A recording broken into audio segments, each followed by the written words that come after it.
بسم اللہ الرحمن الرحیم۔ کہتے ہیں محمود غزنوی کا دور تھا۔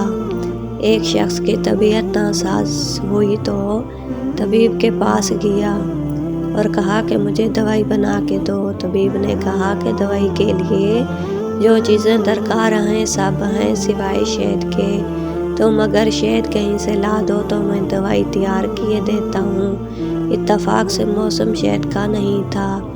اس شخص نے حکیم سے ایک ڈبہ لیا اور چلا گیا۔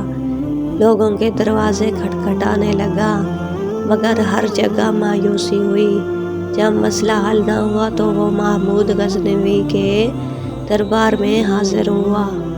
وہاں ایاز نے دروازہ کھولا اور دستک دینے والے کی روادات سنی۔ اس نے وہ چھوٹی سی ڈبیا دی اور کہا کہ مجھے اس میں شہد چاہیے۔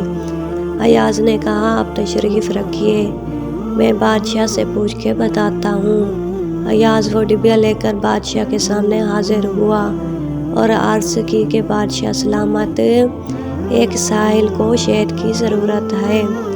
بادشاہ نے وہ ڈبیا لی اور سائڈ پر رکھ دی۔ ایاز کو کہا کہ 3 بڑے بڑے شہد کے ڈبے اٹھا کر اس کو دے دیے جائیں۔ ایاز نے کہا حضور اس کو تو تھوڑی سی چاہیے، آپ 3 ڈبے کیوں دے رہے ہیں؟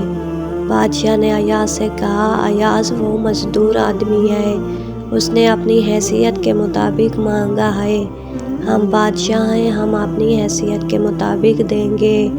مولانا رومی فرماتے ہیں آپ اللہ پاک سے اپنی حیثیت کے مطابق مانگیں، وہ اپنی شان کے مطابق عطا کرے گا، کیونکہ اللہ تو بادشاہوں کا بھی بادشاہ ہے۔